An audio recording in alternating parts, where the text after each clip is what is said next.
Essa é mais uma programação do curso Pensadores do Brasil. Nessa etapa de hoje, nós vamos continuar mergulhados no pensamento de Celso Furtado e dos chamados pensadores desenvolvimentistas.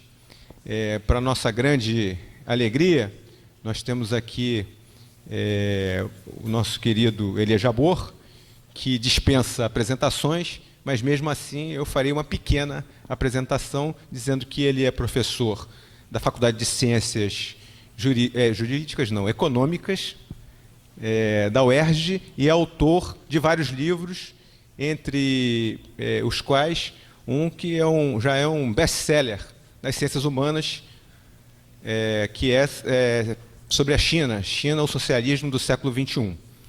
É um prazer, então, enorme nosso receber aqui hoje o Elias Jabbour, que eu peço que tome assento aqui na nossa mesa. Eu queria dizer também que eu gostaria de chamar para a mesa aqui o presidente do IBEP, o nosso presidente Francis Bogossian, por gentileza.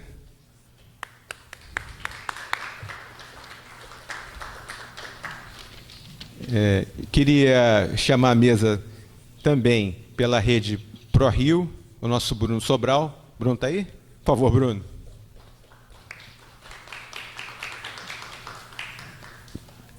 E queria registrar a presença aqui do nosso presidente emérito do IBEP, o professor Roberto Amaral,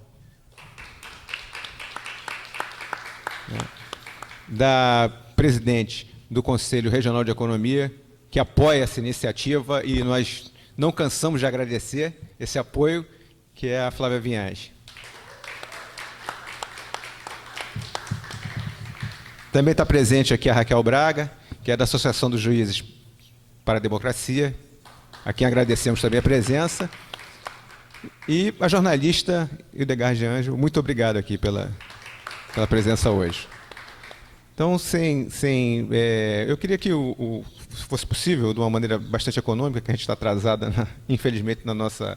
Ouvir aqui uma saudação aqui do nosso presidente, aqui, que não pôde estar aqui no dia da abertura do curso, por causa do dilúvio que caiu no Rio de Janeiro naquele dia.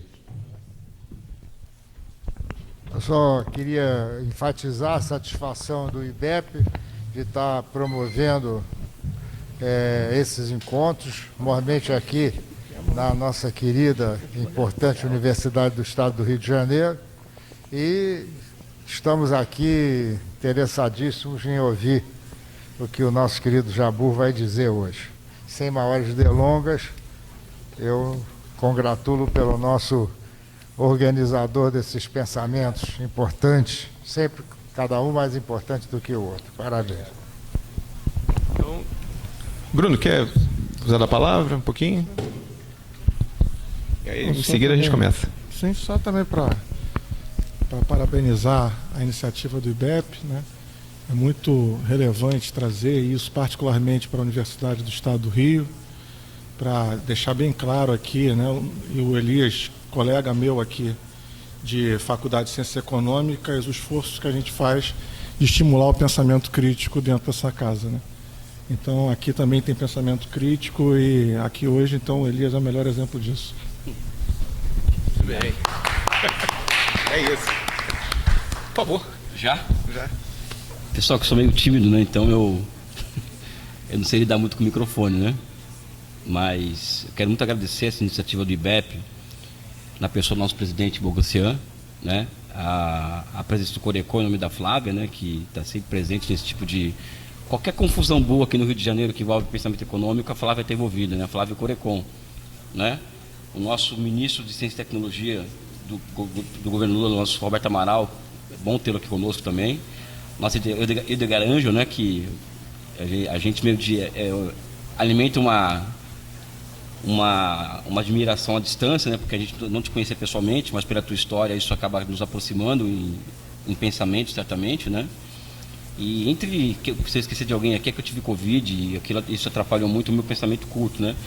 E meu colega Bruno Sobral, que é um amigo aqui da Faculdade de Economia, com o qual a gente é uma das figuras com as quais eu posso falar que são interlocutores que eu tenho desde que entrei no curso de Economia em 2014, que me faz e me ajuda muito na minha formação, né? Ou seja, o Bruno é uma figura que acrescenta muito na minha formação intelectual, ou seja, é uma figura a quem eu devo muito, né? Ou seja, o Bruno Sobral, né? Então eu aproveito e publicizo isso, né?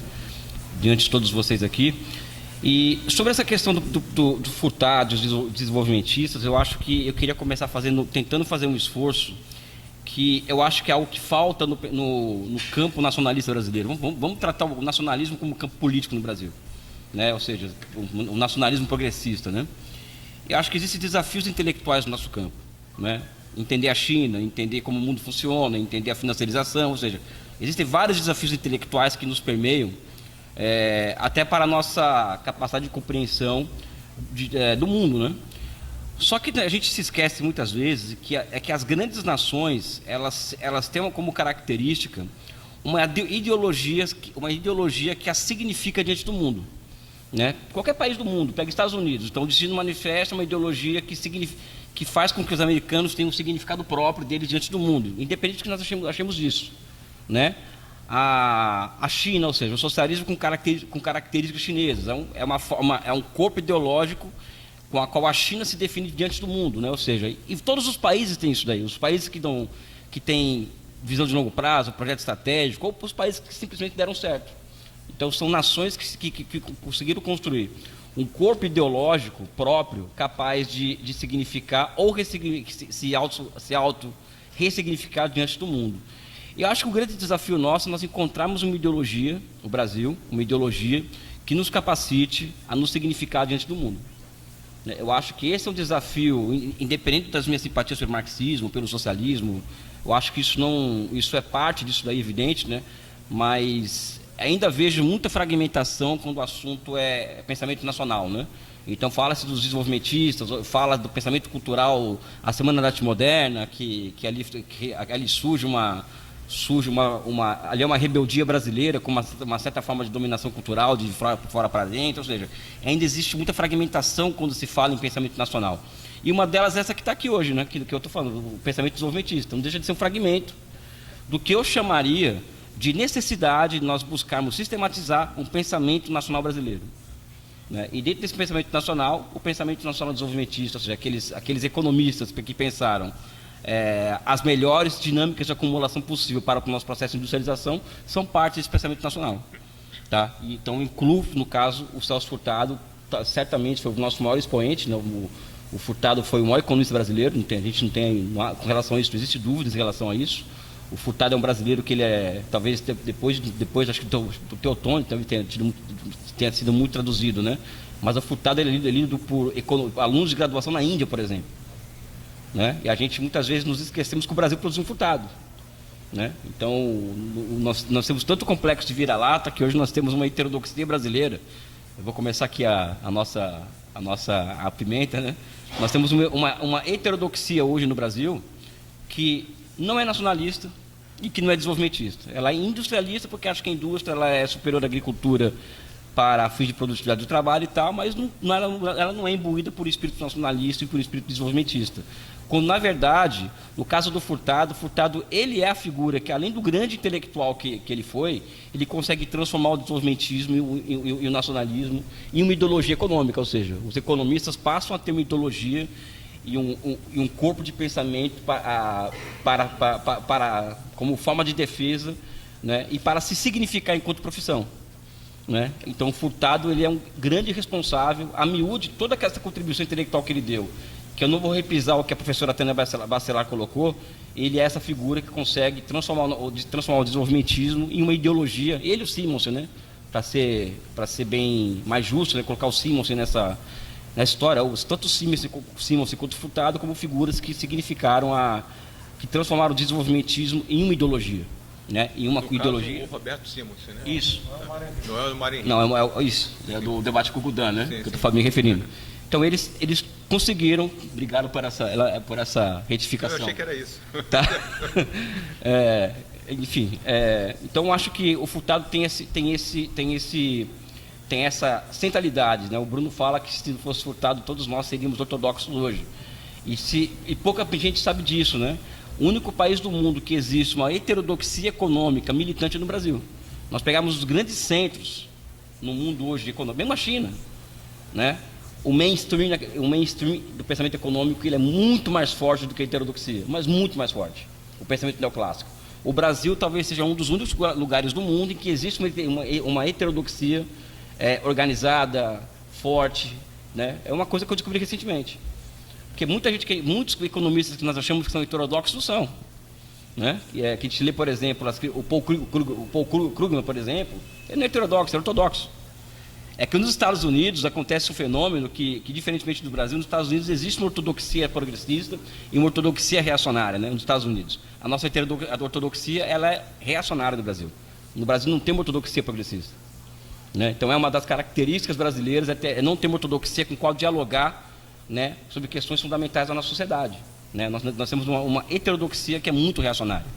Né? Então o Brasil também tem essa característica, a gente tem uma heterodoxia militante, muito por conta da figura intelectual e da figura da presença do Furtado. Também tem uma ortodoxia que está muito atrás do debate do que está acontecendo no centro do sistema em relação às dinâmicas de acumulação. Um exemplo aqui, só para ficar nisso, há muito tempo que a ortodoxia americana já fala que a moeda pode deixar de ser neutra no curto prazo.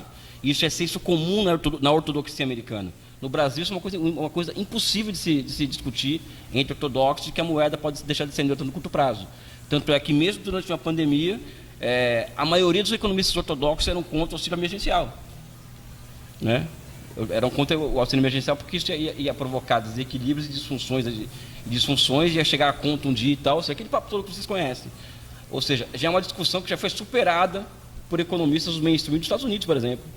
Então, o Brasil, até nisso, existe algo a ser estudado. Né? E quando eu falo de pensamento social brasileiro e falo da dívida que nós temos, da tarefa histórica de construir esse pensamento nacional, eu estou falando do Furtado, evidentemente, eu falo do Simons, né? do Robert Simons, mas eu acho que nós temos uma história que começa com a nossa independência. Eu acho que existe uma figura que sai dali e que acaba se transformando no patriarca da independência, que é o pai fundante dessa história toda, que é o José Bonifácio. Eu acho que a construção de uma economia política e de pensamento nacional brasileiro passa necessariamente por conhecer o José Bonifácio. Né? Inclusive, eu acredito que o José Bonifácio tenha sido o primeiro grande pensador desenvolvimentista brasileiro. Né? Então, nós muitas vezes achamos que o pensamento brasileiro começa após a Revolução de 30. Então, não. Eu acho que existe uma figura como o José Bonifácio que deveria ser uma... Roberto, concorda? Que feliz.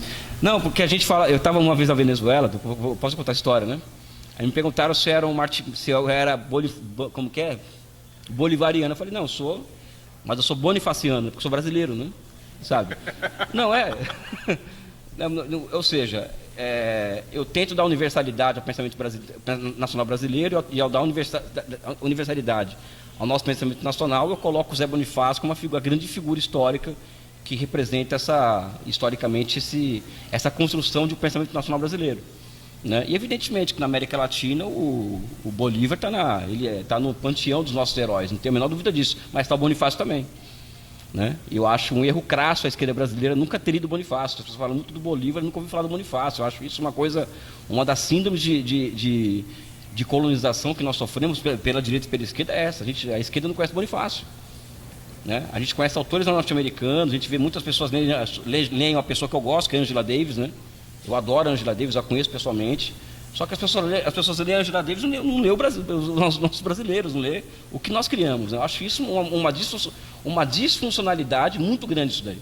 Mas é somente a minha revolta contra isso, então você não precisa levar isso a sério, tá? Eu acho que é o José Bonifácio.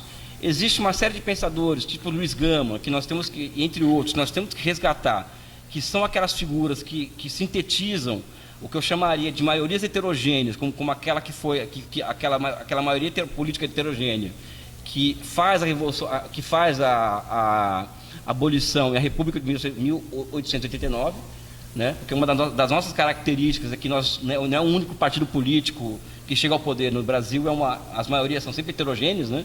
E essas maiorias heterogêneas, elas também têm dentro de si um elemento cultural muito forte, intelectual muito forte. O Brasil criou grandes intelectuais em grandes momentos de fronteira, né? E um outro momento de fronteira do país que surge uma massa de pessoas que pensavam o Brasil estrategicamente é o processo de abolição da escravatura, né? E o processo da proclamação da República. Acho que o Luiz Gama é um deles. Tem vários pensadores, né? Então também está aí mais um momento histórico que nos ajuda a entender e a escrever um pouco o que é o pensamento social brasileiro. E aí vem a Revolução de 30, né? A Revolução de 30 ela é precedida por uma época em que a década de 20, por exemplo, eu não sei se vocês já tiveram a curiosidade de ler, os mais velhos certamente, os mais experientes, a década de 20 lembra muito a década de 90, né? Ou seja, a década de 20 é uma época em que o pensamento nacional brasileiro entra numa crise, né? E todo mundo coloca que o Brasil, isso aqui é um país miscigenado, isso aqui não pode dar certo, isso aqui é um país triste, um povo triste, aquela coisa toda, né? Que a década de 20 foi notória e nós temos que entrar o mainstream do nosso pensamento intelectual era o agrarismo, né? Sabe? O Brasil tem que participar de forma passiva da divisão internacional do trabalho, ou seja, isso era o Brasil da década de 20. Mas a década de 20 também traz duas transformações importantes no Brasil. Eu acho que são transformações fundamentais para quem quer entender o futuro do Brasil, inclusive o pensamento desenvolvimentista, que é a Semana da Arte Moderna, que em certa medida ali surge um pensamento nacional ali, em São Paulo, por incrível que pareça, em São Paulo, onde eu nasci, né, surge ali um movimento, né, que é parte do processo de construção da nossa nacionalidade, né, que é a Semana da Arte Moderna. Tem várias polêmicas sobre isso, não vou entrar nelas, mas existem várias polêmicas, mas eu acho que a Semana da Arte Moderna é um momento especial da nossa história. E a fundação do Partido Comunista do Brasil, porque é o momento em que se coloca a classe trabalhadora no seu lugar político, né? Então, o Partido Comunista do Brasil, fundado em 22, também é parte fundamental da construção do que é o Brasil hoje, né? O tenentismo, claro, também o tenentismo, ou seja, e são vários movimentos da década de 20. É 24 o tenentismo, né? Sabe? Que gera o getulismo, né? Do nosso Getúlio. Então, o Partido Comunista, por exemplo, ele não tem um momento da história do Brasil no século XX que o Partido Comunista não tenha tido participação de vanguarda no processo, né? Seja comunista ou não seja comunista, né? Mas falar em nacionalismo no Brasil tem que se remeter ao Partido Comunista, né? Também tem a formação histórica do Partido Socialista Brasileiro também tem muito disso, o PTB, que é uma formação política brasileira, né? Mas década de 20 tem isso. E a Revolução de 30, que é filho direta do tenentismo, e ali tem um turning point no Brasil, naquele momento. E qual que é o momento, qual que é a grande questão que traz a Revolução de 30? A Revolução de 30, ela traz o Brasil uma coisa que é a seguinte, né? Que hoje, se eu falar em alguns ciclos, eu apanho, né? Que é o Gilberto Freire indo em Nova York, né? Você conhece tem essa história muito legal do Gilberto Freire. Ele está no porto de Nova York e vendo aqueles navios mercantes brasileiros chegando do porto de Nova York, né? E ele vendo os negros naquele navio fazendo festa, né? Então ele começou a colocar em questão, Gilberto Freire, se o povo brasileiro era triste mesmo, de fato, né? Ele começou a colocar isso em questão. O Gilberto Freire hoje é um autor muito mal visto na esquerda e tal, sabe? Lamentavelmente mal visto, né? Sabe? E, enfim, não vou entrar também nessa bola dividida, mas ele é um autor fundante também desse... Olha, o Brasil não é essa coisa ruim toda não, pessoal. O Brasil tem... Né? Então a Revolução de 30 ela inaugura uma época de otimismo em relação ao Brasil. Então o Brasil ela cria uma massa de intelectuais de altíssimo nível em todos os campos da ciência, desde a economia até a física. O Brasil cria intelectuais, nós temos um prêmio Nobel, né, que é eu acho, esqueci o nome do... Não é o César Lattes, né, mas nós temos o prêmio Nobel brasileiro, né, da década de 40 ou 50, uma coisa... Foi nesse alguém pode procurar depois, né? O Brasil criou intelectuais de alto nível em todas as áreas do conhecimento. Todas as áreas. E isso é o que? A Revolução de 30. Né? A Revolução de 30 ela cria inovações institucionais que fazem com que a pequena produção mercantil vire indústria, ou seja, aquela coisa que o Lenin colocava, da bola de sabão, né? Que é pequenininha, e vem mudanças institucionais, vira indústria, né? Ou seja, a pequena produção acaba virando indústria. Né? Então, essa mudança da base material no Brasil, e da superestrutura brasileira a partir da década de 30, também cria um ambiente muito propício ao surgimento de intelectuais do nível do Celso Furtado. Né? Ou seja, o Celso Furtado, o Gilberto Freire, Sérgio Buarque, todos eles são produtos diretos ou indiretos da Revolução de 30. Né? Então, tanto é que quando o Brasil começa a fundar, é quando a Revolução de 30 se começa a colocar em questão a Revolução de 30. O que é muito sugestivo isso. Você fala mal da Revolução de 30, é um passaporte assim, maravilhoso para você dar aula lá fora do Brasil, sabe, arrumar um doutorado fora e tal. Falar mal da Revolução de 30, né? Então, eu acredito que esse é um processo histórico que a gente tem que aprofundar o estudo, porque é ali que nasce o nosso pensamento avançado, né? E que, em certa medida, eu quando eu vejo o Lula, por exemplo, falando hoje, eu vejo a Revolução de 30. Porque o Lula, ele é filho do processo substitutivo de importações, né? Que começa com a Revolução de 30. Né? E como a história é interessante, o Hegel ele fala aquelas ondas que vão e voltam na história, aquelas placas que vão se movimentando, né? É incrível que quanto o Lula que se encontrou com o Getúlio Vargas na cadeia, né? Ou seja, tem disso, né? na história mundial, né? Ou seja, o Lula foi preso recentemente e acaba se encontrando com o pensamento nacionalista do Getúlio na cadeia. A palavra que o Lula mais fala hoje é soberania nacional, coisa que ele não falava em 2002. Né? Então, como diz o Lênin, as apostasias elas tendem ao retrocesso. Né? Então, a prisão do Lula foi uma apostasia, o golpe de 2016 foi uma apostasia que vai tender à derrota. Né? Não é fé, né? Eu tenho certeza disso daí. Né? Então, eu fico por aqui de início, assim, as minhas primeiras palavras são essas. Eu quero falar a partir de agora, né? A Tânia Bacelar já fez esse panorama do Celso Furtado, né? E o Celso Furtado, por exemplo, ele junto com o Caio Prado Júnior, que são o Caio Prado, o Celso Furtado e o Rangel são os patronos da revista Economia Política, né? E dos três, o menos conhecido é o Rangel, né? E evidentemente que o Rangel ele é menos conhecido, né? Apesar de, segundo o Biochovs, ter sido mais criativo e original dos pensadores brasileiros, dos economistas brasileiros do século XX. E o Furtado, tanto o Caio Prado, ele traz uma tese fundamental para mim, para entender o Brasil, e o Celso Furtado. Primeiro, o Caio Prado ele fala da questão da capacidade das classes dominantes brasileiras conseguirem processar a sua própria substituição no polo de poder, ou seja, aquelas transições lentas, graduais e seguras. Né? Então, você pega a abolição da escravatura, é um processo claro para inglês ver, né? Então, as elites escravagistas elas vão se transformando lentamente até preparar a sua própria substituição por uma outra classe, que é a classe dos comerciantes de importação e exportação, em 1889. Ela prepara a sua substituição, em certa medida. Então, as nossas classes dominantes têm uma capacidade, uma habilidade muito grande para lidar com a diversidade. É uma característica do Brasil essa, né? E o Celso Furtado, eu acho que existem vários pontos geniais da obra do Furtado. Vários pontos geniais. Aí vocês podem entrar na internet, puxar, encontrar, vai ter vários. O que não falta é ponto para debate sobre Furtado. Mas eu acho que um especial é a internalização do centro dinâmico. Ou seja, o Brasil ele é um país que ele acaba espelhando em grande medida o que acontece na economia internacional. Ou seja, ele transforma o pensamento prebistiano em algo brasileiro, né? Porque a CEPAL é algo muito latino-americano, o Furtado consegue transformar isso em algo brasileiro, e ele chega a essa conclusão que, para mim, ela parece simples, né? Mas é genial. Existe um processo de internalização do centro dinâmico em momentos de recessão da economia internacional. O que isso significa, dentro da minha proposta, que eu quero falar aqui durante mais 20 minutos no máximo, para a gente fazer a apresentação, é que o Rangel, que eu não escondo de ninguém a minha preferência intelectual por ele, isso é uma coisa que é presente no que eu escrevo, na forma como eu falo, na forma como eu escrevo. O Rangel ele é filho disso. Né? O Rangel ele é filho da fusão, eu acho, desses dois pensamentos.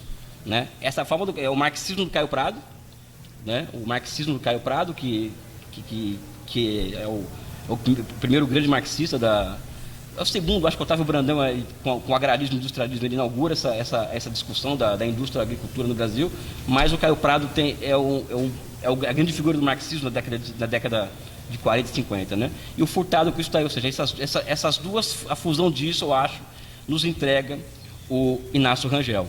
O Rangel, ele tem vários pontos interessantes que eu vou começar a colocar aqui, né? Porque a Tânia Bacelar ela falou da outra vez, ela comentou da outra vez a questão da assimilação crítica de pensamentos estrangeiros e tal, que o Brasil tinha que criar um pensamento próprio, e que o Furtado ela obedecia esse critério, e ela tem razão, né? A Tânia Bacelar.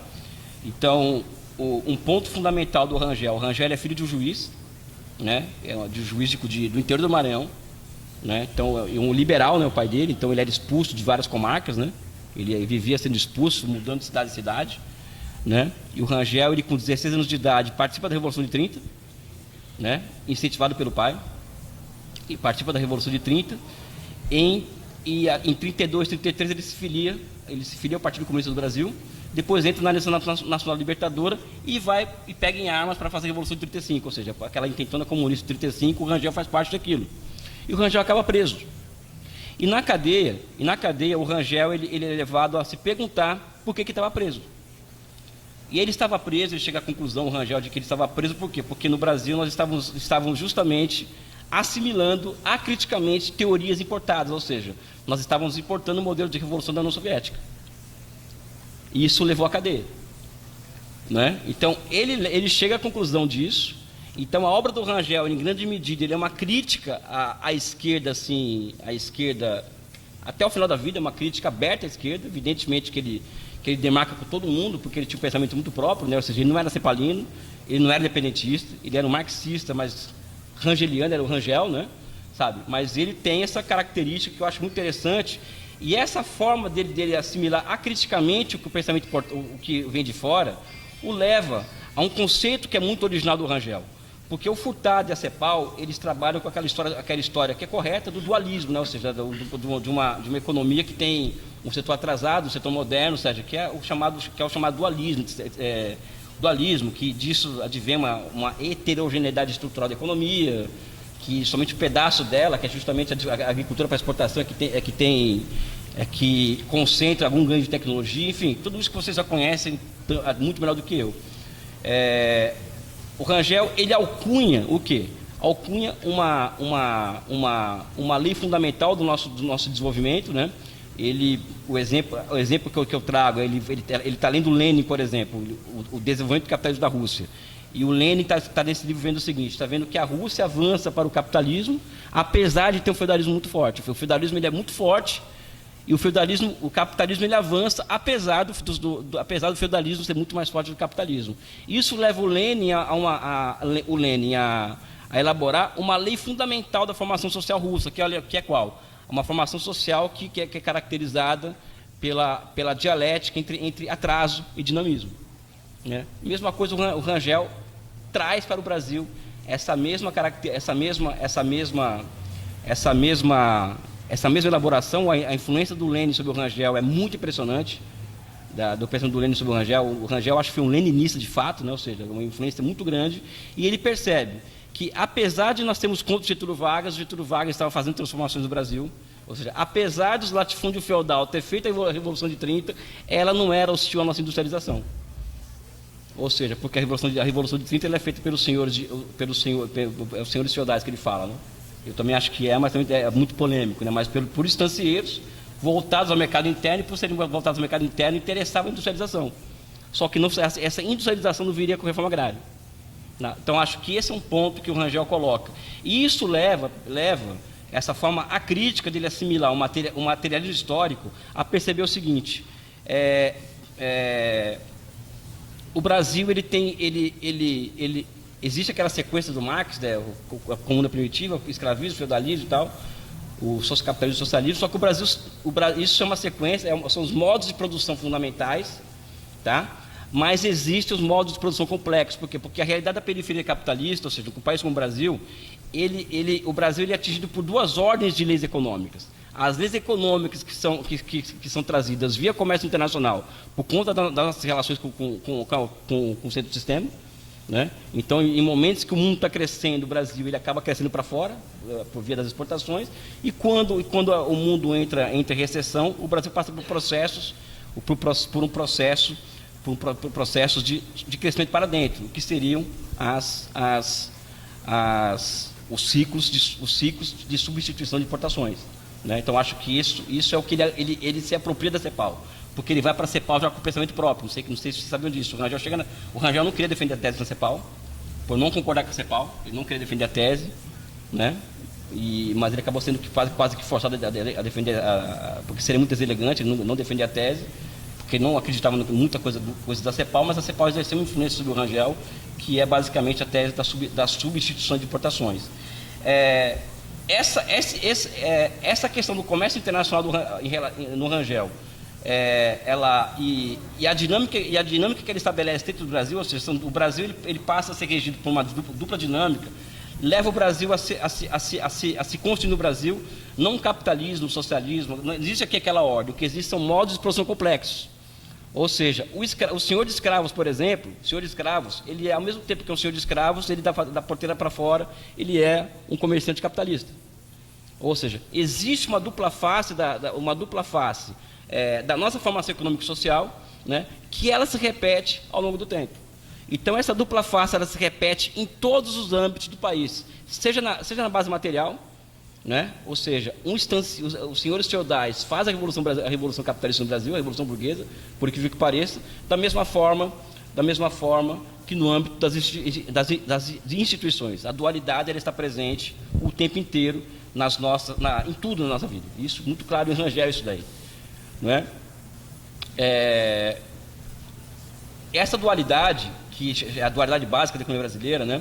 Ela é, na minha opinião, o que eu chamaria de modo de produção brasileiro, ou seja, a combinação de várias formações históricas que são contemporâneas, ocorrem no mesmo espaço, mas não são coetâneas, como no Rangel, ou seja, existe capitalismo e feudalismo no mesmo espaço histórico. Ali se cria outra forma de produção, uma outra formação econômica e social, né? Ou seja, que seria, na minha opinião, o que eu chamo de modo de produção brasileiro. Ou seja, o Rangel ele nos entrega, ele transforma o materialismo histórico, que é algo brasileiro, e nos entrega o que eu chamo de modo de produção brasileiro. E esse dinamismo brasileiro, esse modo de produção brasileiro, ele tem uma característica, ele é muito dinâmico. Ou seja, o pensamento heterodoxo brasileiro acha que o Brasil, aqui é a crítica, né?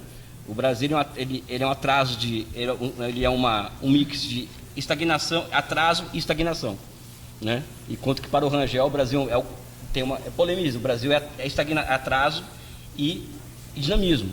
Tanto é que as críticas que o Rangel faz à criação da Sudene, não que ele era contra a criação da Sudene, é que ele fala que ela foi criada corretamente, mas com premissas teóricas erradas, equivocadas. Ou seja, de que o Nordeste ele era sim atrasado, é verdade, mas era dinâmico ao mesmo tempo. Tanto é que tem aquele texto sobre o planejamento econômico da Bahia, que o Rangel escreve, que é um tratado de planificação econômica e de economia regional muito impressionante, em que ele fala sobre isso daí. O Brasil ele está ainda no Rangel ainda. O Brasil ele se desenvolve, né? Ou seja, a nossa dinâmica do nosso processo de desenvolvimento ele se dá a partir de 3 estratos que ele constrói. Ou seja, o Brasil tem 3 estratos econômicos. O primeiro ele é o comércio internacional. O comércio internacional ele é a variável estratégica do nosso processo de desenvolvimento. A economia de mercado, né, vista ela como expressão maior do processo de desenvolvimento. Então, tanto para Adam Smith quanto para Lênin, o processo de desenvolvimento econômico ele nada mais é do que o processo de expansão da economia de mercado e economia natural. E o que acontece é que essa formação externa na nossa economia, ou seja, a economia internacional, ela pressiona para dentro, ou seja, a expansão da economia de mercado e leva ao desaparecimento da economia natural, ou seja, aquela economia de subsistência. Então, a dinâmica brasileira nos últimos 50 anos, desde a Revolução de 30, é basicamente isso, em certa medida, né? E é evidente que o Brasil ele é um país que ele é afetado diretamente pelos ciclos de Kondratiev, que são ciclos de 50 anos. Pouca gente acredita em bruxa, mas elas existem, tá, pessoal? Eu sou um deles.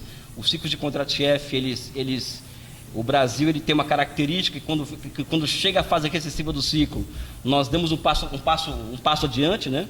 Então a Argentina, com a Revolução de 30, ela dá um passo que é entrar na Commonwealth e a Inglaterra abrir reserva de mercado para os produtos agrários argentinos. O Brasil rompe com a Inglaterra, né? O Brasil rompe com a Inglaterra e o Brasil, aí o Brasil atropela a Argentina, com todo o respeito aos argentinos, né? O Brasil, ele vira a 7ª economia do mundo em 50 anos.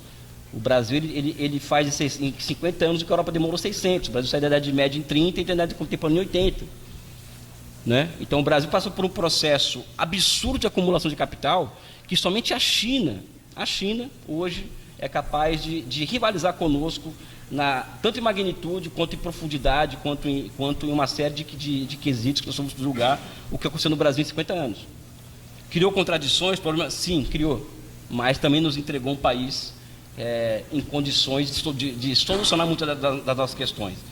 Esse dinamismo, por exemplo, porque a CEPAL trabalha com a ideia fundamental da CEPAL é a da substituição de importações, industrial de importações. O Rangel alarga isso daí.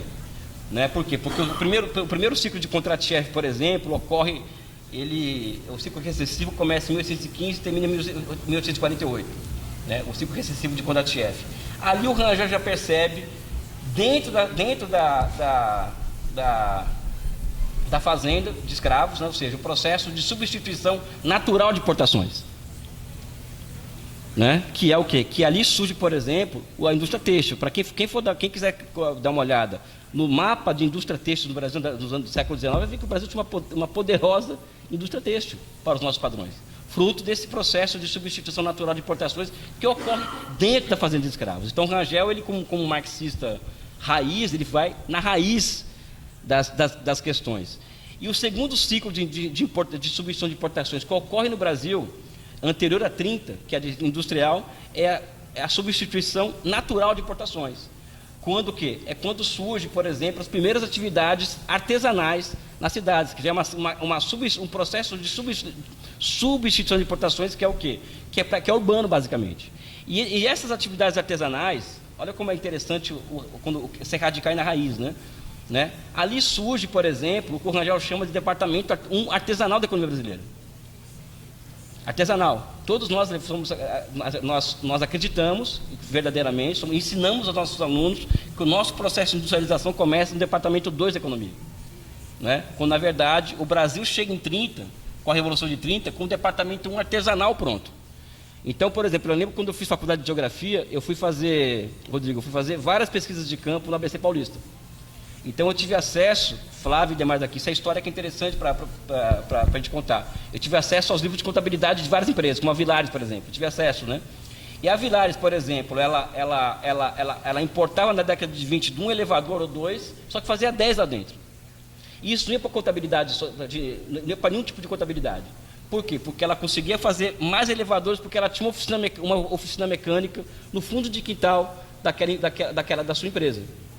Ou seja, ela tinha uma oficina mecânica, que é o departamento artesanal, e aquilo ali acaba que se transformando na década de 50 nessa indústria metal mecânica. Eu consigo ver uma linha de continuidade entre esse departamento artesanal, que o Rangel aponta nas obras dele, com esse departamento, com essa indústria metal mecânica que surge com força, com Juscelino, com o processo o processo dos 50 anos e 5. Caminhando aqui para o final, existe uma questão na teoria econômica, na teoria do desenvolvimento econômico do Rangel, tá? Que é a questão a questão que envolve o planejamento econômico, tá? Eu acredito que quando nós falamos de planejamento econômico, o Rangel ele era, assim como eu sou hoje, né? Até por conta dele. Ele achava que a planificação econômica era o grande fato econômico do século XX. Né? É o grande fato, ou seja, é o grande feito humano. Ele era quem lê recursos ociosos e recursos ociosos da economia brasileira, vai ver um cara obcecado pela planificação. Mas ele tinha uma polêmica aberta com a CEPAL em relação a isso. Porque a CEPAL colocava a questão da planificação econômica como, basicamente, a implantação da siderurgia no país. Não está errado isso daí.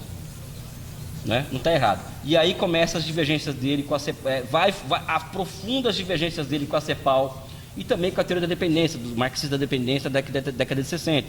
A dualidade brasileira, por exemplo, quando ele escreve em 57, esse livro, a dualidade, né, em que ele fala dos pactos de poder, ele consegue fazer um construto da espinha dorsal da nossa formação, ela foi muito obscurecida nos anos 50, por quê? Porque no falar em dualidade básica, que o Brasil tinha, além de transições graduais e seguras, não era moda na esquerda.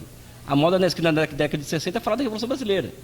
Aquele livro do Caio Prado, que me desculpem, assim, foi um livro muito ruim, né? Que é a Revolução Brasileira, aquele livro do Caio Prado, eu acho que ele é um livro que não, eu posso estar enganado, tá? Mas errou tudo, né? Ali. E aquilo era um pouco o espírito do tempo da esquerda brasileira. E o Rangel não foi lido, o Rangel foi claramente obscurecido naquele processo, mas o obscurecimento dele acontece anterior a isso, né? E eu vou falar sobre isso rapidamente agora, né?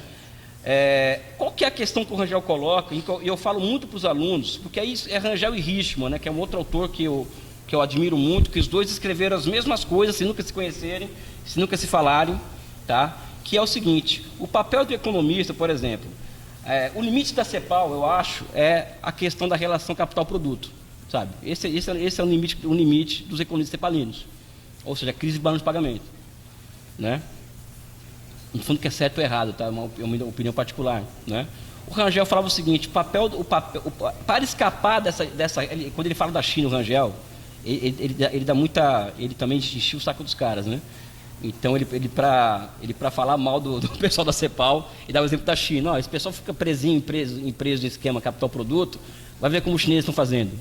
Que é o quê? O papel do planejador econômico, qual que é? O papel do planejador econômico de buscar os recursos ociosos existentes na economia e arrumar formas, ou seja, inovações institucionais capazes de mobilizar esses recursos ociosos. E isso, se nós formos ler o Richman, tem um texto do Richman que não é o livro dele da década de 50 famoso, é o texto que o Richman faz em 84, não sei se vocês conhecem, aquele manual que o Banco Mundial escreve, não é manual, o livro que o Banco Mundial faz em homenagem aos pioneiros do desenvolvimento, não sei se vocês conhecem.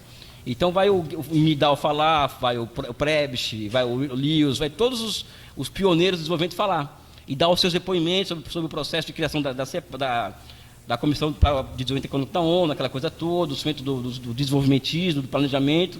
E o Richman, né? Todo mundo lamentando, né, que o mundo está entrando no neoliberalismo, né? E o Richman, ele se achava demais, ele era, né? Ele se achava e era, né? Sabe? Além de ser um cara bonito, ele é um cara muito inteligente, né? Sabe? O Richman fala, olha, o grande desafio do economista é buscar as racionalidades ocultas de uma economia. E eu falo para os meus alunos, assim, quando eu dou aula aqui na economia, olha, se eu conseguir formar pessoas capazes de observar o que está ocioso por aí, e conseguir mobilizar esses recursos para o processo de desenvolvimento, isso é ciência econômica, pessoal. Sabe? Isso é ciência econômica. E não ficar preso à questão da poupança, porque mesmo os heterodoxos, no final das contas, acaba caindo nessa. 95% dos economistas heterodoxos acaba caindo nessa história de que, olha, vai chegar uma hora H, não vai ter poupança. Quando o problema é que entre um ciclo e outro, a cada ciclo juglariano, a cada ciclo, o que surge sempre na economia é um setor superinvestido e um setor carente de investimento. A história econômica é isso, né? A matriz de sumo-produto nos ajuda, vamos dizer assim, a compreender isso daí. Que ao final do ciclo vai ter um setor com muito superinvestido e outro com subinvestimento. Então, o desafio do economista qual é? É criar as condições institucionais, né, entregar para os políticos, tá, as soluções de como fazer com que aconteça essa chamada transferência intersetorial de recursos. O papel do economista é esse. Na minha opinião, Flavinha, a economia não é nada além disso. O que se nós fizéssemos isso, já seria. E essa polêmica que o Rangel trata com a CEPAL e com o Furtado, ele perde.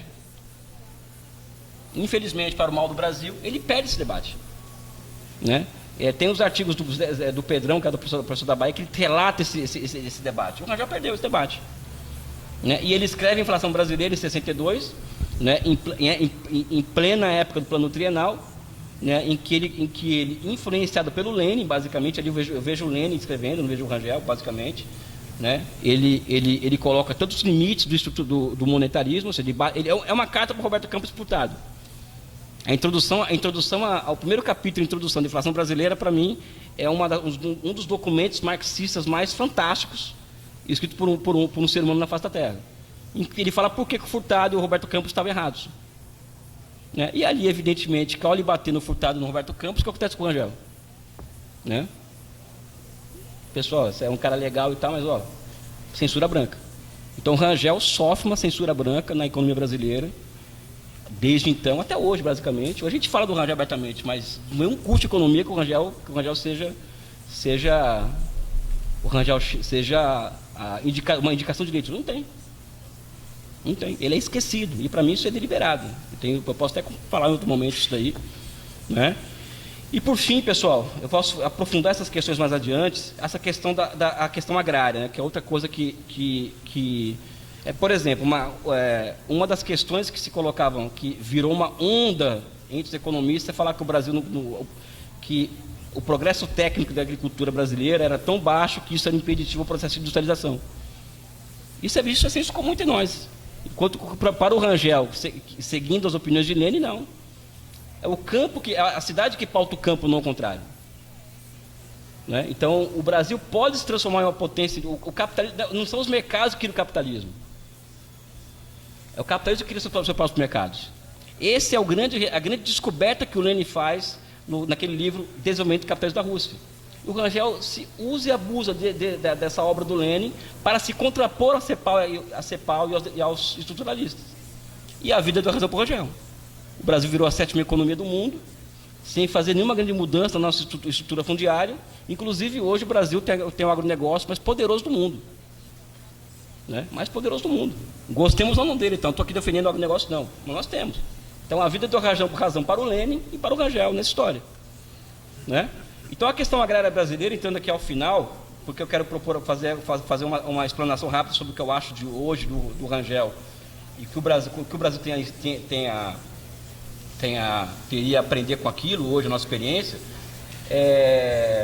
A questão agrária brasileira, o Rangel ele não via, ele via o seguinte: o Brasil é o país que fez o Brasil ele é um case de via prussiana.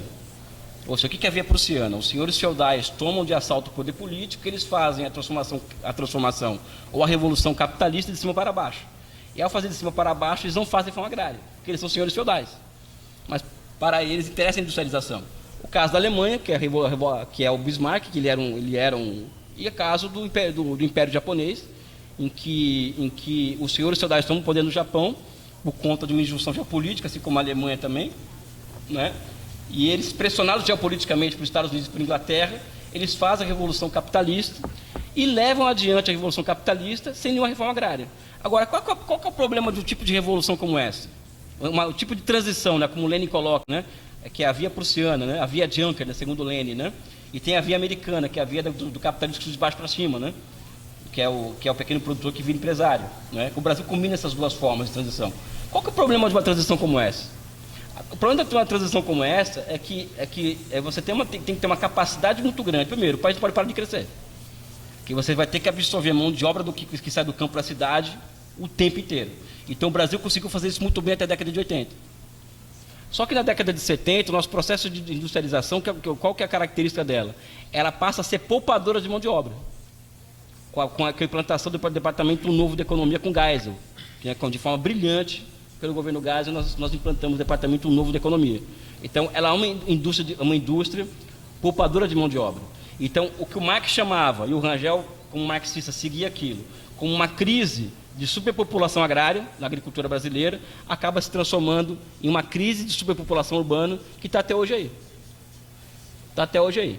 Desde então, aí me desculpe a polêmica, heterodoxos e ortodoxos se uniram para combater a inflação. Na minha opinião, tá, é uma crítica que faço aberta, se uniram, plano cruzado, estava a PUC e Unicamp juntos, né? Dilma agora estava ortodoxia e ortodoxia juntos combatendo a inflação. O Rangel prevê isso daí, que na hora H, ortodoxo e heterodoxo se unem para combater a inflação. Isso é péssimo para o Brasil. E na década de 80 fizeram a escolha de combater a inflação. Quando a grande operação a ser feita na década de 80, qual era? Existe o setor superinvestido da economia, que é o setor de bens de capital novo, capaz de nos entregar metrôs, ferrovias, estradas, de dar um jeito nas infraestruturas urbanas do país, porque aqui virou um inferno, vocês sabem disso, né?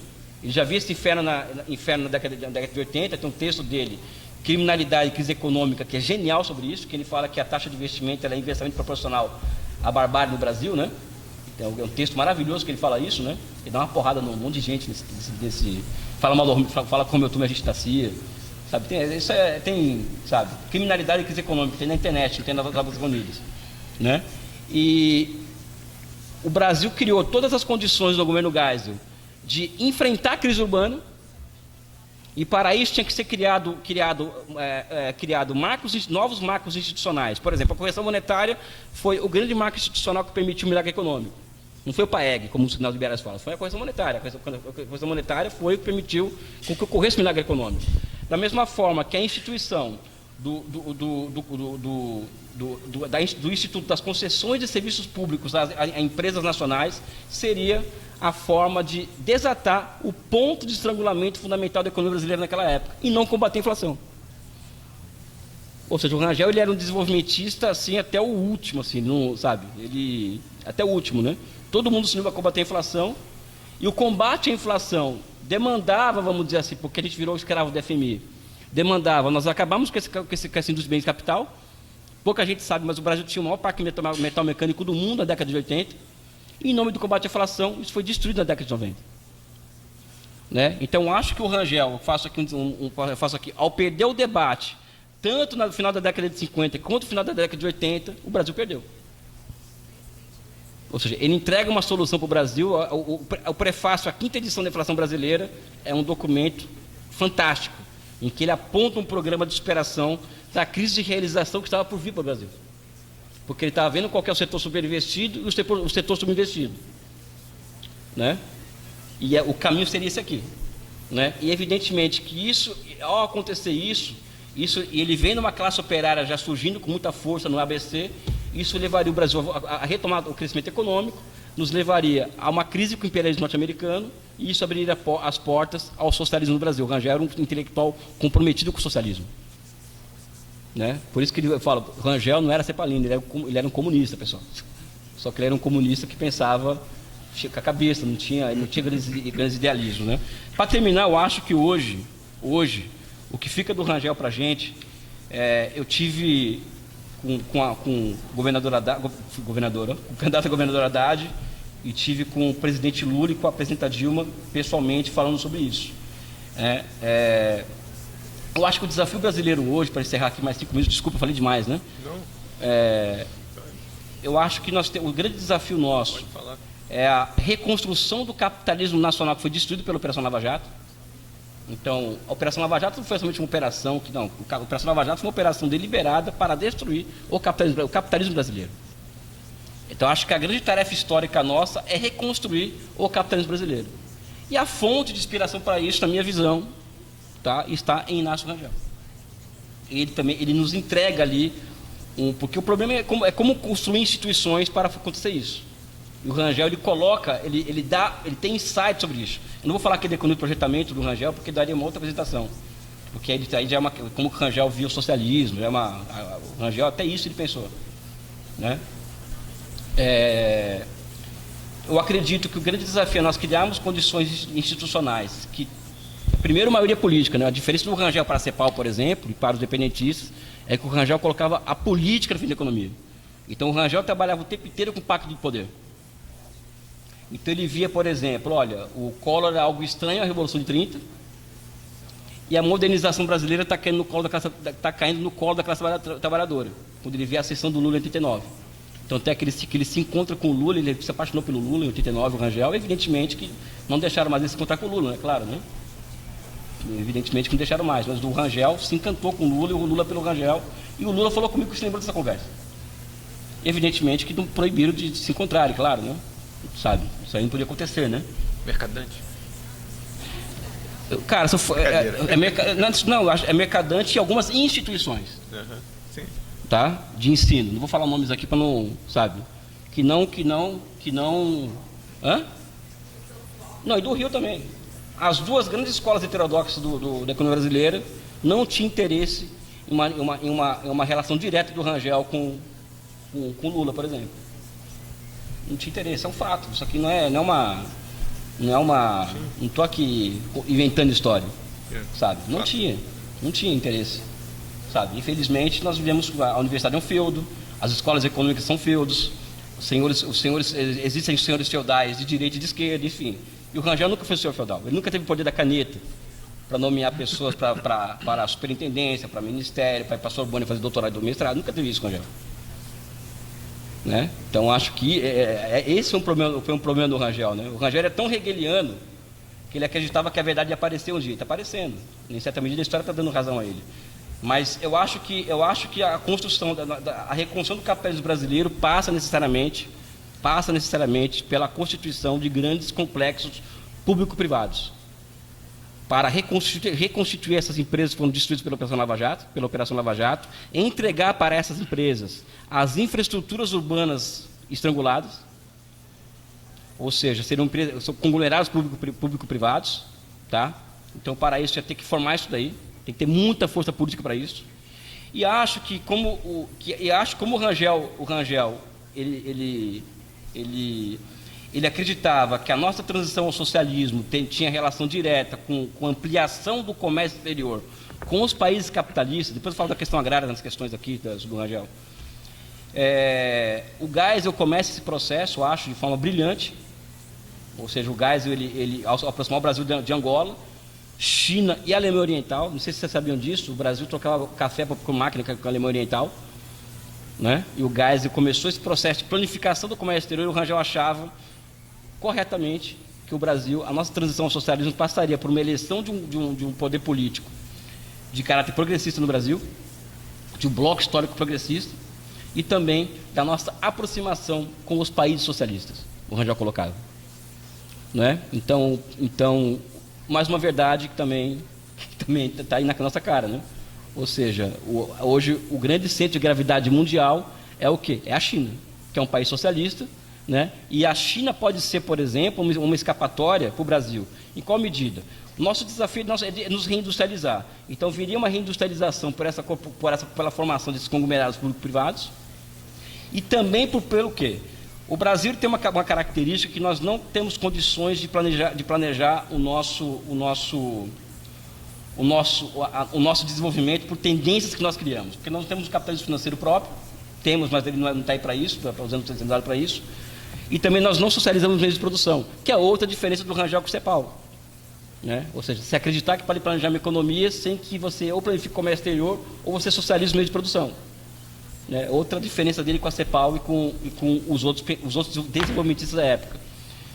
O desafio passa, o Brasil, o Juscelino, ele percebe essa tendência, que nós só podemos planejar a nossa economia a partir de tendência externamente dada. Então ele percebe isso, implanta que a indústria automobilística, o Brasil planeja sua economia a partir da tendência do automóvel, de forma brilhante. Né?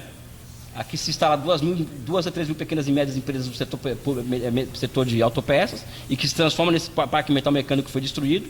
E o Brasil hoje tem que aproveitar o quê? Essa tendência que a China está entregando do quê? De exportar bens públicos.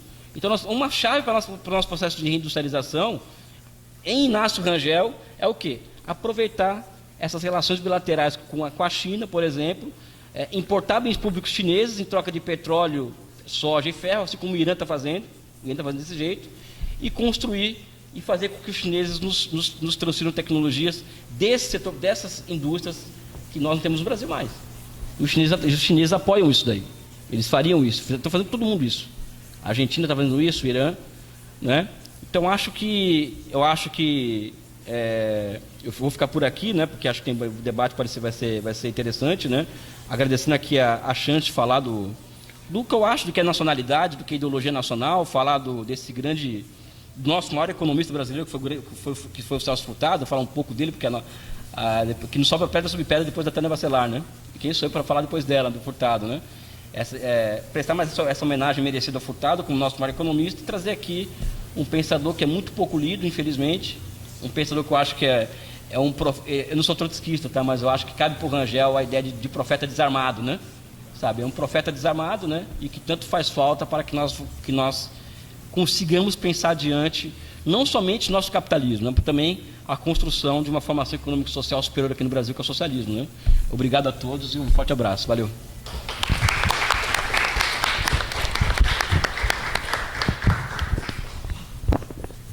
Depois dessa ótima e substanciosa primeira fala, vamos abrir o debate, né?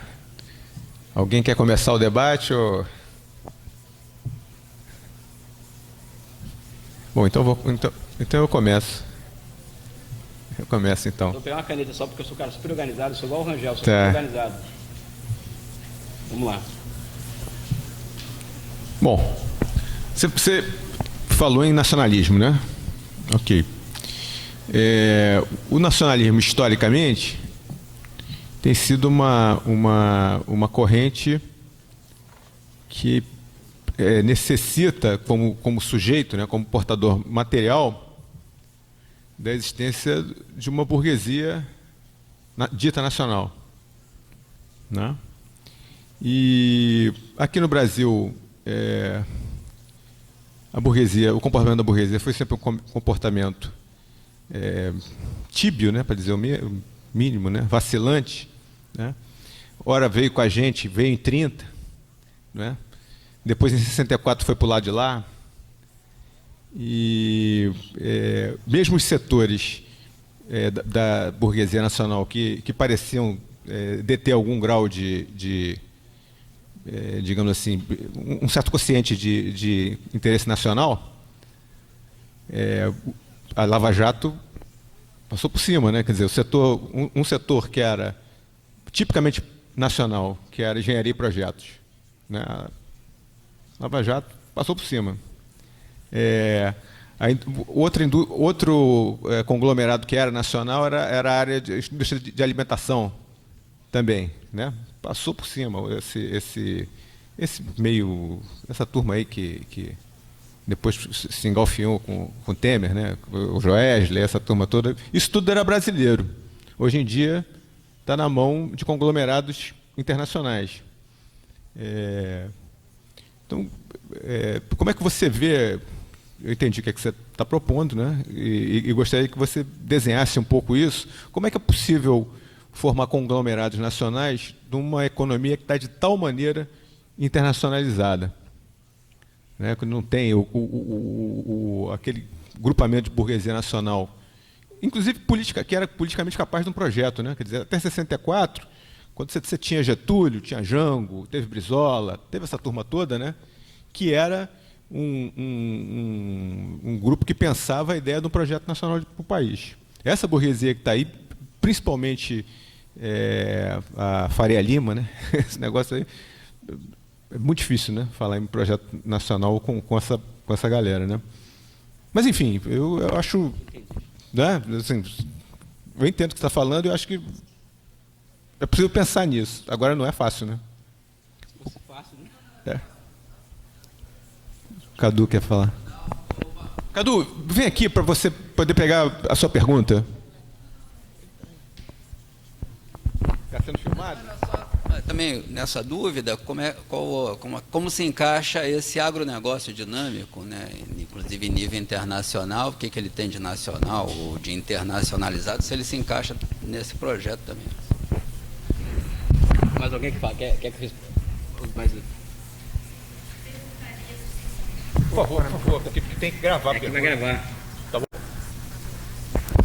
É possível, com essa consistência econômica que você expõe, é possível seduzir economicamente, desvinculado de uma proposição política que, para combater o fascismo, se apresenta no consenso? Como é possível essa substância econômica ultrapassar essas dificuldades políticas? É possível, não é possível?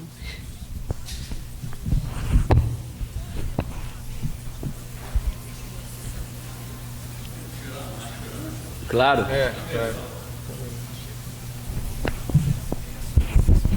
Parabéns, Elias. Eu queria levantar duas questões.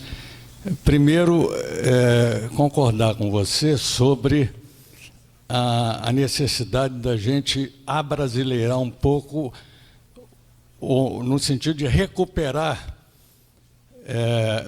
intelectuais que são absolutamente desconhecidos em grande parte.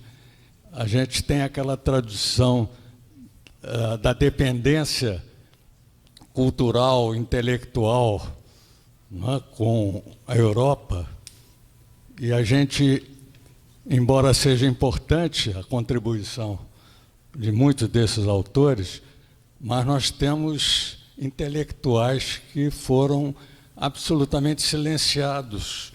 Isso vem desde, pelo menos, o período da independência para cá. Já não vou nem remontar à época colonial, não é? Só para não deixar de citar pelo menos um, não é? Eu poderia dizer que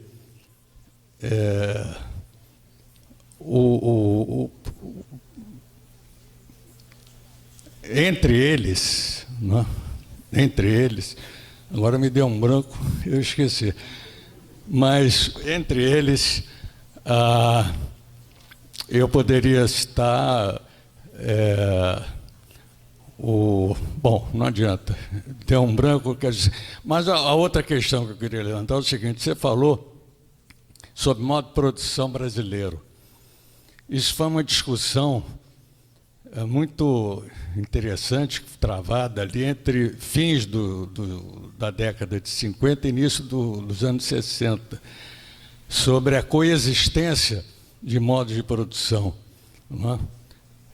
Até que ponto o Brasil era uma economia feudal ou não feudal e tal. Eu estava lendo um autor que foi interessante na abordagem sobre neoliberalismo, que defende a tese de que o neoliberalismo não é apenas mais uma etapa do modo de produção capitalista.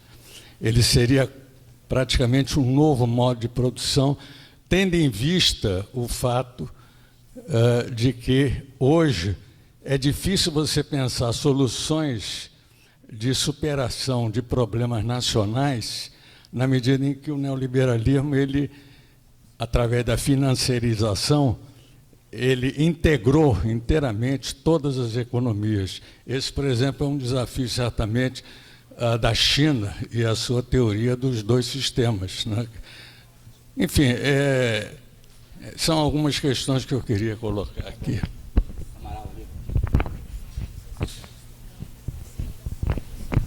Manuel Bonfim. Manuel Bonfim. Poxa, logo Manuel Bonfim, eu fui esquecer. Boa noite. Eu tenho 2 ou 3 considerações, mas em tom de, não é de provocação, mas de apelo, para que você desenvolva, porque eu não saberia fazê-lo. E, ao final, um questionamento. Eu estou convencido de que nós temos 2 grandes problemas da formação brasileira. O Milor Fernandes, o humorista sempre sábio, ele dizia que o Brasil tinha um grande passado pela frente.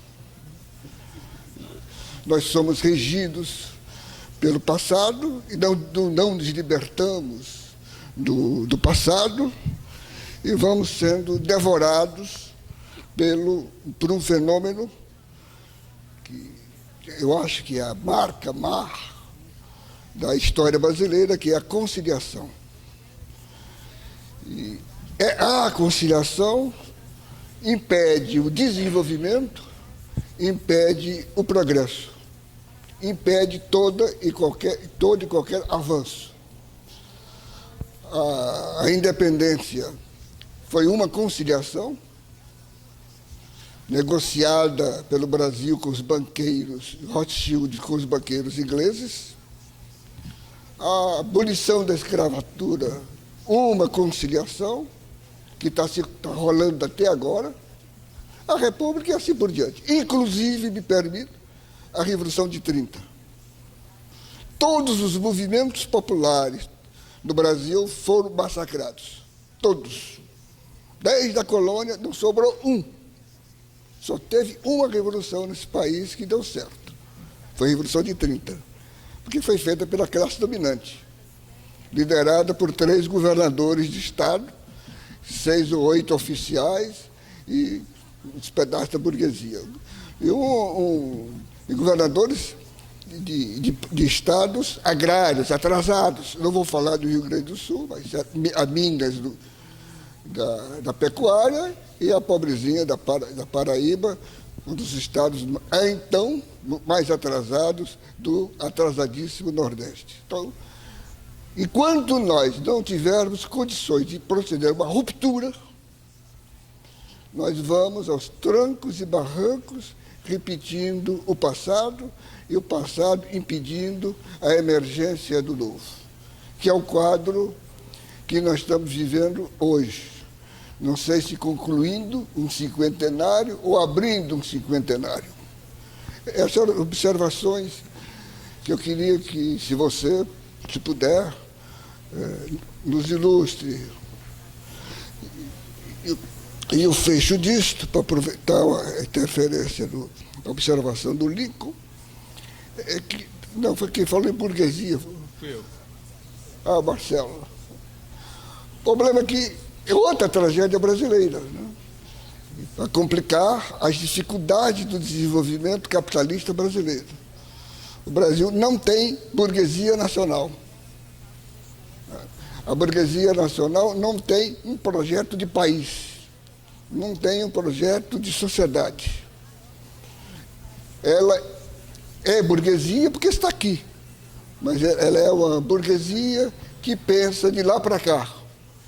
E o bom símbolo disso que eu estou tentando descrever é a burguesia financeira, que hoje é o nome da rua, a rua Faria Lima, que é o capitalismo internacionalizado. O Brasil pode ir mal, que ela vai bem, como o agronegócio. Se a coisa aqui piorar, melhor ainda, porque é mais grãos para exportar.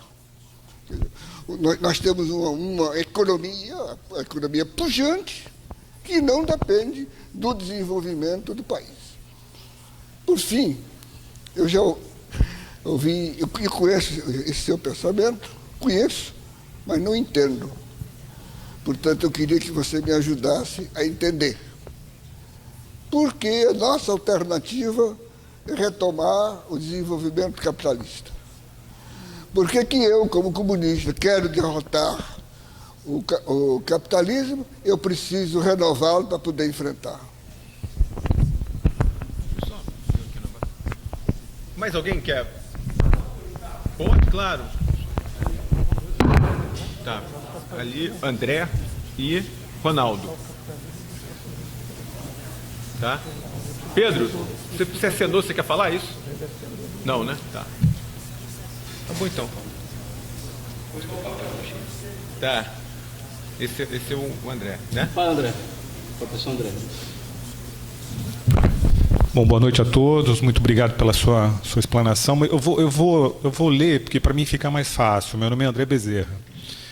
Eu pergunto se essa reconstrução do capitalismo brasileiro, com os complexos públicos privados, né, os conglomerados, com foco na reindustrialização, está prevista a inclusão dos excluídos? E também se está prevista a distribuição da renda? E essa é a minha primeira pergunta. Porque todo mundo está falando da burguesia, mas assim, eu acho que a gente tem que começar a falar do povo, né? Então, e a outra pergunta, essa já mais voltada para a questão da globalização e aproveitando seu conhecimento sobre China, na estrutura da globalização atual, qual o papel do Brasil? É continuar na periferia do capitalismo ou há espaço para um protagonismo, mesmo com um contexto de futura hegemonia da China? Então, são as duas perguntas, eu te agradeço, muito obrigado. Tá? Não, Ronaldo, é você. Não, é você, Ronaldo. Ronaldo, só te pedir para a gente ser breve, para poder... Tá? Isso. Não, você não. Boa noite. Gente, olha só, Elias, uma pergunta rápida. Eu considero o Médici o maior assassino da história do Brasil. Então não é nada arioso que eu estou falando. Então, na época do Médici, quando ele fez o projeto Jari, ele deu uma reconstância, né, na economia brasileira. Eu queria que você me explicasse, em termos históricos de economia, como é que você acha esse projeto infeliz que ele fez, tá bom? Obrigado. Bem rápido. Vai ser bem rápido. Só para enlaçar algumas coisas, porque o Elias citou bastante a importância de recuperar uma ideologia nacionalista, né? Aí, acho que isso é o ponto de convergência entre o Furtado e o Rangel. E aí eu só queria acrescentar, até para ele botar bastante pimenta aqui, mas então qual é a concepção de planejamento estatal, público, que deveria ser pensada? Porque eu acho que hoje o mais desafiador é a carência de bases para você pensar um planejamento público com o rigor que isso exige. Então, descendo um pouco do conteúdo da ideologia para o sentido da praxe, né?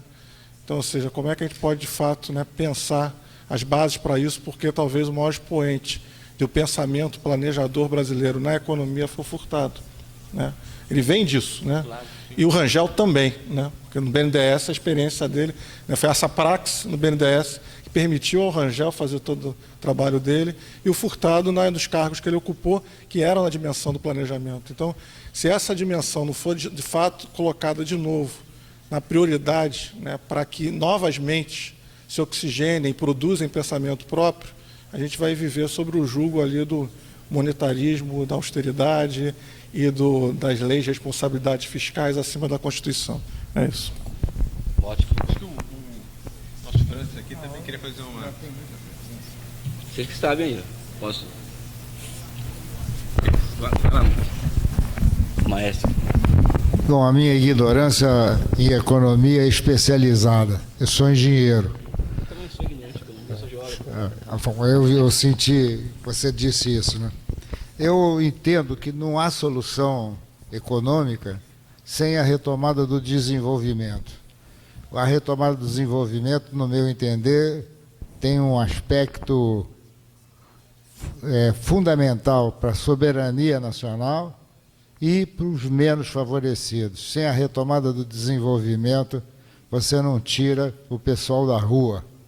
Então, eu acho que eu não vejo uma solução econômica sem que se esteja alicerçada na retomada do desenvolvimento da nação brasileira. Então, eu queria saber se você concorda com isso.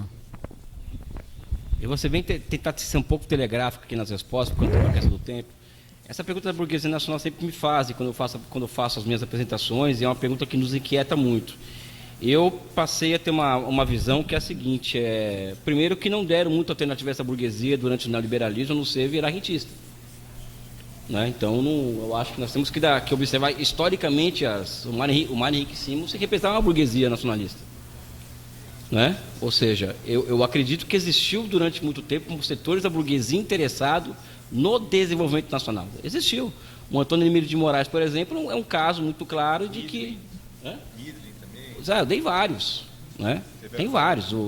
Por que o Collor, por exemplo, ele baixa de 30% para 1% a taxa de importação de cimento no Brasil? Porque o Antônio Emílio de Moraes era contra, não deu dinheiro para a campanha dele, por exemplo. Então, eu sou contra a generalização e eu acho que a burguesia não teve autonomia. Não estou defendendo a burguesia, pessoal. Eu sou marxista, só que eu não preciso provar para ninguém que sou revolucionário. Então, sabe, eu acho que temos que observar o seguinte: a taxa de lucro empresarial ela é menor do que a taxa de juros. Então, o que vai se fazer? Né?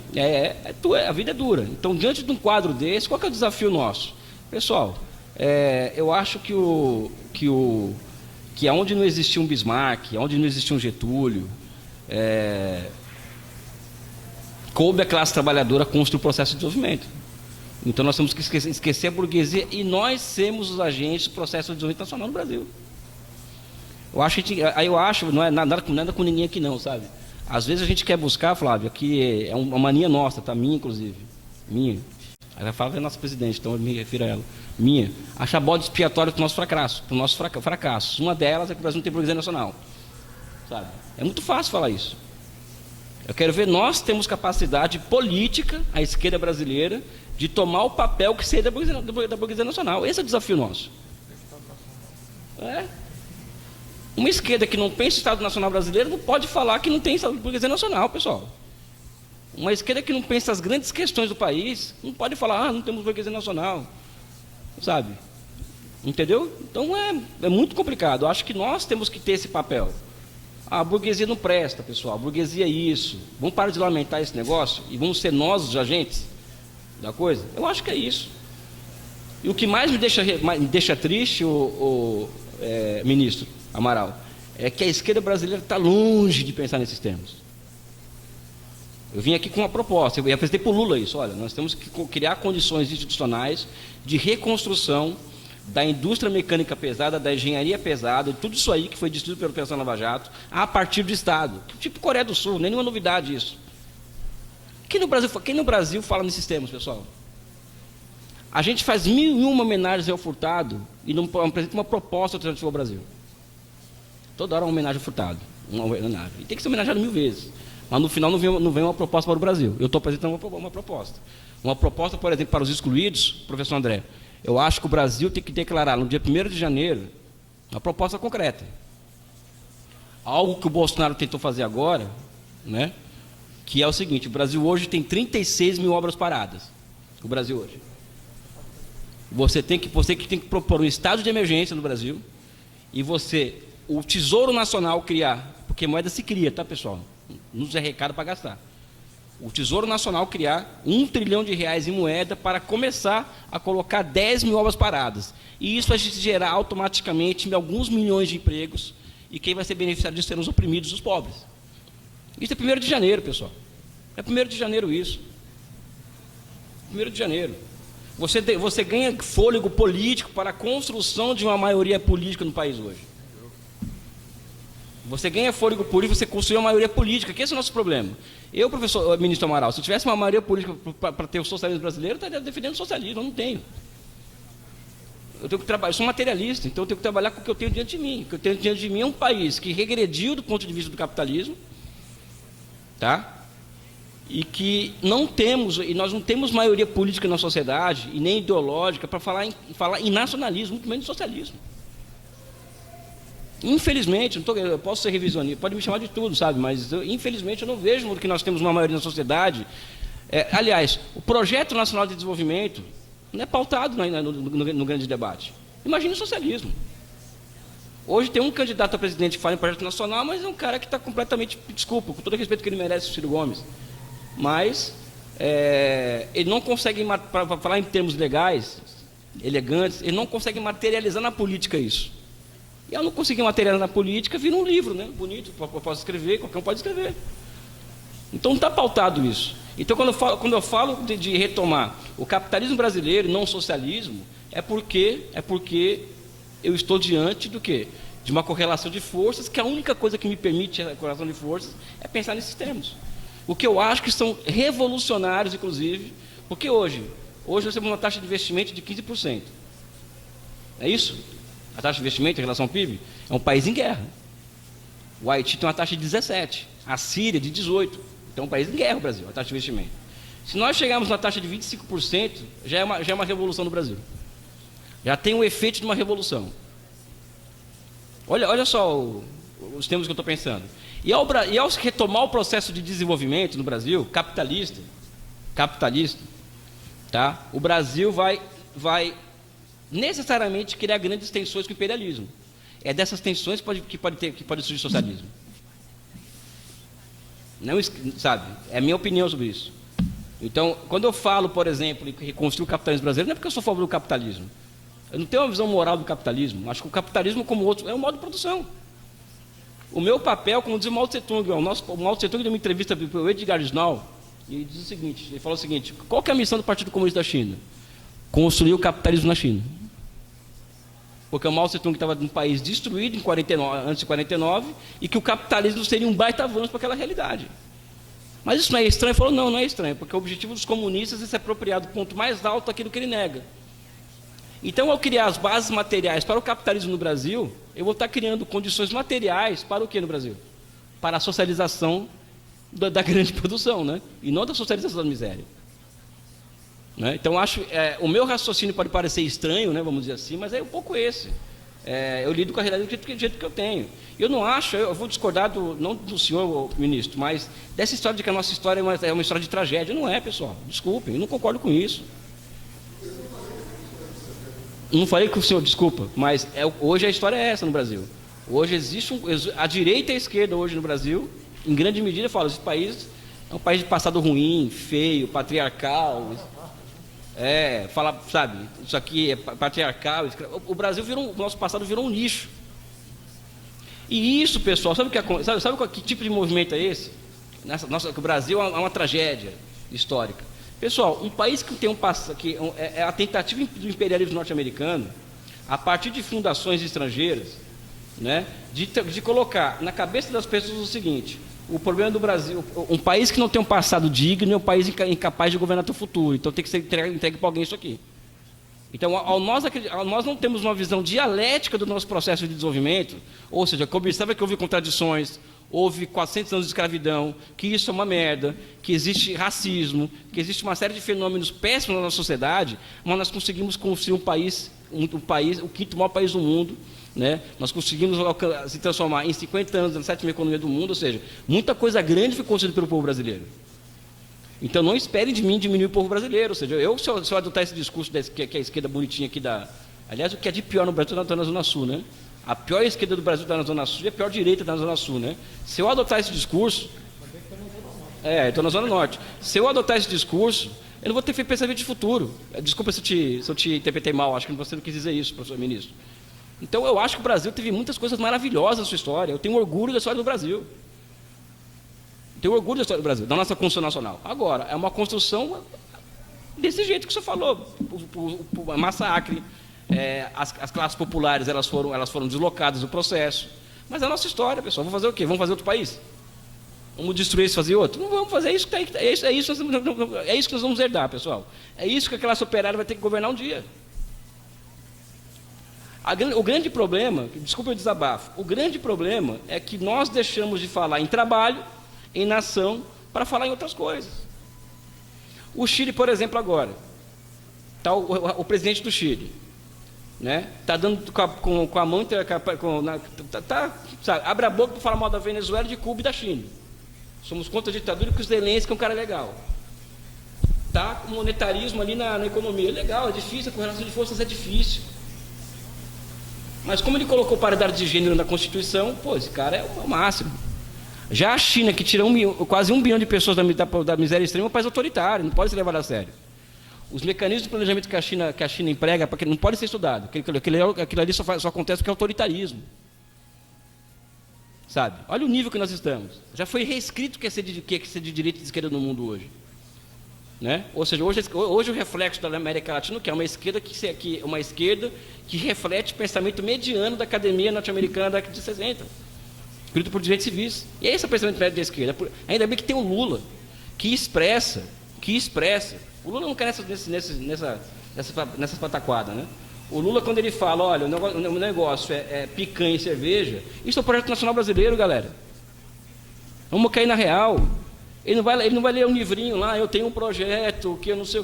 Cara, ele não vai fazer isso. Só que o Lula hoje é um cara que tem consciência do que é o imperialismo, coisa que o Rangel também tinha. O Furtado não tinha, infelizmente, nesse aspecto. Mas a deficiência, o pensamento do Furtado era esse. Né? Não colocar o imperialismo como uma questão central para ser enfrentado, um obstáculo ao nosso processo de desenvolvimento. Né? Então, sabe, o Rangel tinha essa capacidade de perceber isso. Tem um texto do Rangel em que ele fala isso claramente, ou seja, o imperialismo é o maior inimigo da humanidade. O Furtado nunca escreveria isso. Né? E o Lula sabe disso, pessoal. Então, eu sou mais esperançoso, eu acho. Eu tenho esperança de que nós vamos nos encontrar, pessoal. Nós vamos nos encontrar com o Lula na presidência. Agora, não vai ser fácil. É um projeto que não é um mandato, pessoal. O Brasil foi tão destruído que isso aqui vai ser geracional. Isso aqui vai ser a reconstrução do país. E a construção das bases para o socialismo no Brasil vai ser geracional. Vai ser geracional. Agora, esquerda que não fala em nação e nacionalismo não vai muito longe não, pessoal. Na minha opinião, se a gente não pautar isso, soberania, nacionalismo, porque é isso que a China faz o poder. É isso que os chineses fazem, os cubanos. Quem fez a revolução foi a nação. Sabe? Então, acho que o grande desafio ideológico nosso, Roberto Amaral, ministro, é colocar a nação como a categoria central de análise. O conceito central de análise é a nação. O socialismo é consequência disso.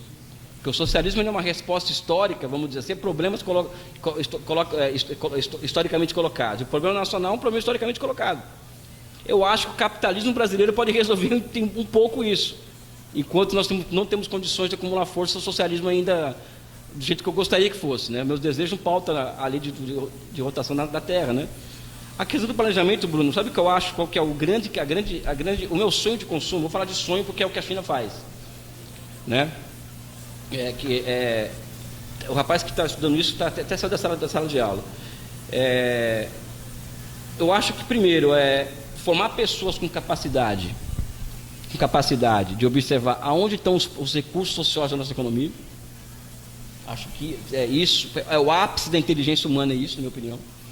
Você formar hoje 20, 30, 40 mil pessoas capazes de observar onde estão os pontos de estrangulamento, os recursos ociosos, os pontos de estrangulamento, como fazer a transferência intersetorial de recursos. Isso, já temos 40 mil pessoas com essa capacidade. Nós estaríamos em outro patamar. Nós temos que formar pessoas com essa capacidade de pensamento estratégico, mas para isso tem que estudar muita história, né? Tem que estudar muita história para ter essa capacidade. Então não é somente economia, é história, né? Então, para mim, o planejamento tem que ser o mecanismo que nos capacite a buscar os recursos sociais da economia, ou as chamadas racionalidades ocultas. E utilizar... O que acontece na China hoje, pessoal? Vou falar um pouco da China só. A China tem 2 milhões de pessoas. Já falei isso várias vezes, vou contar de novo. 2 milhões de seres humanos na China, que elas vão dormir pensando em como fazer com que o país alcance os Estados Unidos, faz o kit-nap tecnológico, né? Alcançar os países capitalistas centrais em matéria de produtividade do trabalho, e como gerar 13 milhões de empregos urbanos ao ano. São 2 milhões de pessoas. Então são pessoas que têm o que diante deles, Bruno? Um planner chinês tem 5 computadores diante deles. Isso eu vi. Um planner, a profissão de planner, tem 5 computadores. E nesses computadores, o que está refletindo neles ali? Está a matriz de um produto diante deles. O que a União Soviética demorava 5, 6 meses para se fazer, porque, por exemplo, o Brasil, para fazer a nossa matriz de produto, era muito mais fácil que na União Soviética, para nós montarmos a nossa matriz. Era só nós olharmos para a pauta de importações do Brasil.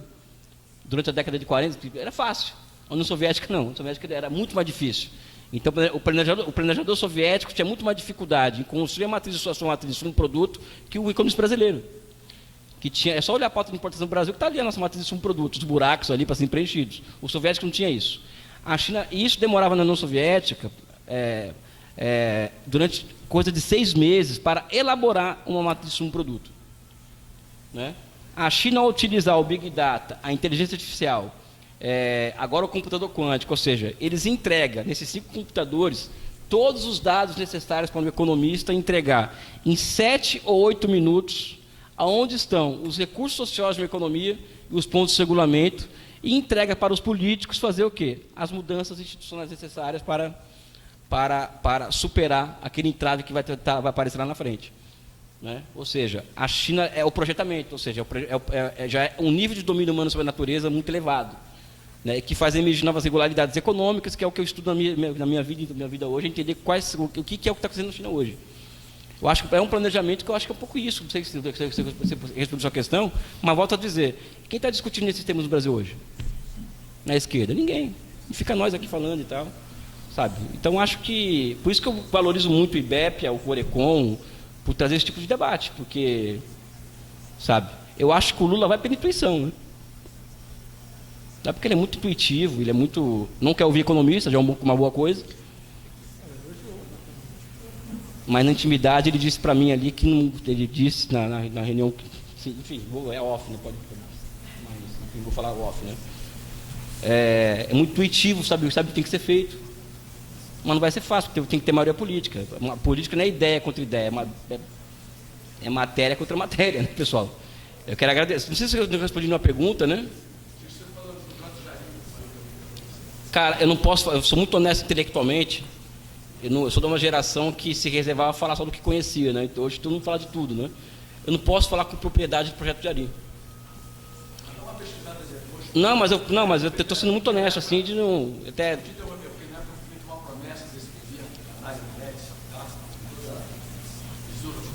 Claro. Então, esse cidadão chamado Castro Mendes, ele prometeu na época do projeto de Ari que nós geremos na época para subir na faixa de 4 milhões de empregos no norte e no nordeste. Isso é o maior motivo do país. Nós fizemos isso. Então, desde essa época, se eu não me engano, ele tentou fazer de novo. Nos anos 80, o Sarney tentou copiar, mas só que não conseguiu. Mas também. O problema é a questão no fundo, que é na questão agrária, né? Eu acho que a questão agrária é uma questão urbana. Hoje, o que substitui a reforma agrária, vamos lá, só para terminar aqui 1 minuto, assim, não é uma polêmica isso, que para mim seria uma falsa polêmica, né? O que a reforma agrária solucionaria há 50 anos atrás no Brasil, ou 40 anos atrás, ou 30, que é uma questão social e tal, hoje o que vai substituir é o seguinte: o Brasil alcançar uma taxa de investimento de 25% ao ano. Ou seja, o Brasil criar empregos urbanos, industriais. Essa é a próxima reforma agrária que a gente vai ter que fazer, essa. Não é fixar o camponês da cidade no campo, não é isso. O camponês não quer ficar no campo, pessoal. Só a playboyzada da Zona Sul que acha isso. Que o camponês adora ficar 24 horas debaixo do sol. Sabe? Só é isso, desculpa, né? O desafio nosso é a reforma agrária que o Brasil precisa é o quê? É uma taxa de investimento de 25% ao ano. E para isso vai ter que ter um sistema financeiro nacional capaz de criar moeda para esse fim. Essa é a reforma agrária que eu acho que o Brasil tem que fazer, né? Pessoal, desculpa minhas polêmicas, do jeito que eu falo aqui, eu tenho uma síndrome de... que eu não posso falar, uma síndrome de Asperger, como o pessoal fala, que a gente não tem muito filtro, né? Mas é isso, eu quero agradecer a chance de falar com vocês aqui sobre essas coisas, né? E estar num ambiente assim de pessoas que eu amo, que eu tenho no fundo do meu coração. Abraço para vocês, valeu. Obrigado, Elias. Em nome aqui da coordenação do curso, a gente agradece aqui essa substanciosa, em alguns momentos polêmica, fala, mas é que isso é bom, né? Na verdade, tem que pensar para fora da caixinha, sempre, como diz o outro, né? E eu queria pedir o seguinte para os alunos não esquecerem de quem não assinar a lista de presença. E nós vamos pegar aí agora um período de, como a gente podia chamar assim, um recessozinho. Em agosto, a gente volta falando de Florestan Fernandes. Tá bom? Então, acho que por hoje eu agradeço mais uma vez aqui a todos, e em particular aqui ao nosso expositor de hoje, o Elias. Muito obrigado, viu? Boa noite.